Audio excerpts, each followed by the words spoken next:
So today we're going to look at the present perfect tense, another example of the deep similarities that live between English and Spanish. What we're going to do is analyze in English what this looks like, how do we use it, move on over to Spanish, translate it, figure out if there are any irregularities within Spanish, and then when to use it in Spanish. So let's just dive right into it here.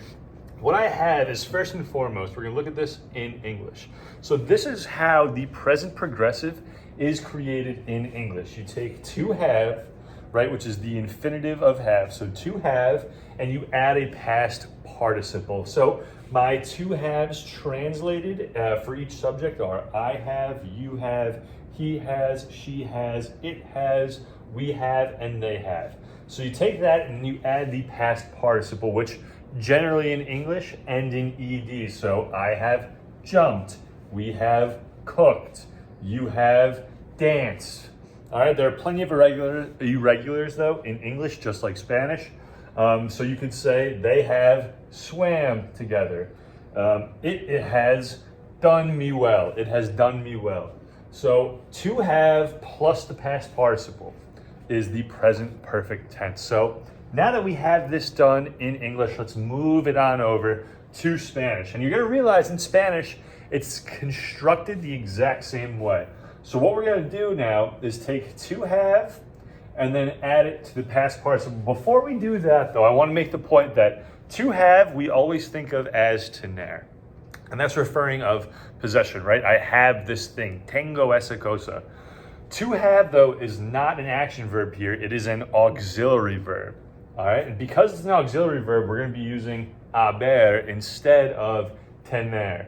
All right, so how do you conjugate haber in the present simple? Well, here I have the breakdown. So has, hemos, y han.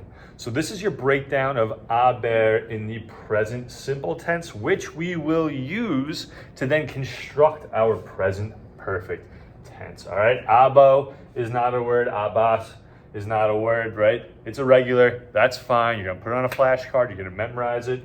Easy peasy, lemon squeezy. So here's how the present perfect is constructed in Spanish. So what we have, right, let's refer back to our English. We have to have plus the past participle. Here it's just haber plus the past participle.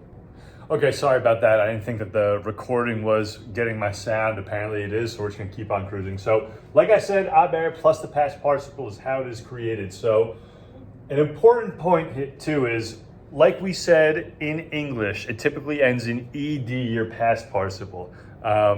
So jumped, walked, end in ed. In Spanish, it has its own endings, right? So for er and ir verbs, it'll end in id. So vivir becomes vivido in the past participle. Comer is comido. Salir is salido. And then over here, I have my AR verbs. So AR ends in ADO. So really the only thing that changes is this front letter, all right? Depending on how the word ends. So caminado, saltado, entrado.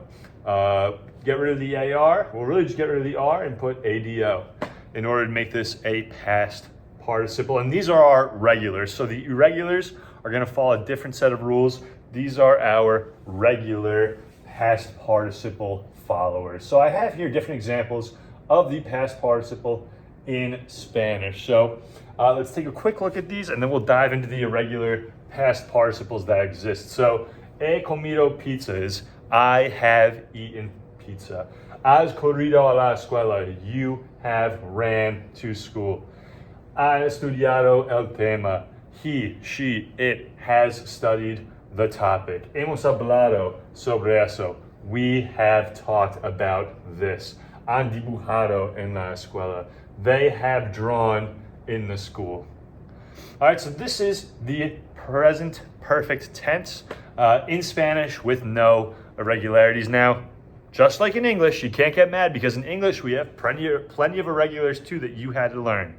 All right, so now we're going to move it over and we're going to learn these in Spanish. So first things first, I have my TO irregulars, all right? And the TO irregulars just end in TO instead of that EDO or ado. So for example, I have abrir is now abierto, poner is puesto, freír is frito. Are you seeing the theme here of our TOs? They end in TO. Romper is roto, ver is visto, y morir is muerto.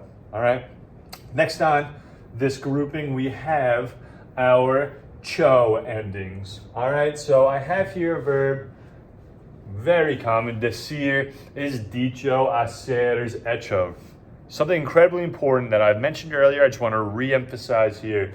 If a word contains decir in it, that word will also be irregular, and you'll replace decir with dicho. Right? So for example, right here I have predecir. This is to predict. So if I was going to say yo he predicho, I have predicted. Predicho, it's not going to be predecido because we already have the irregularity here in decir. All right, so it's something to keep in mind when you're reading, when you're listening, when you're thinking and speaking. It's the same with hacer. Every word, this is going to apply to every word. Where once you add on, you still use that initial irregular word or initial irregular way of conjugating in this new way as well. All right, next I have my vuelto words. So volver is vuelto, absolvar, absuelto, resolver, resuelto, I'm sorry. Just something to keep in mind, right? The list goes on and on. I don't want to drown us though in irregular words that can be a little intimidating. If you need to, you can look up more. The last one, the last group receives this fun little tilde on the E. So it's still technically an IDO.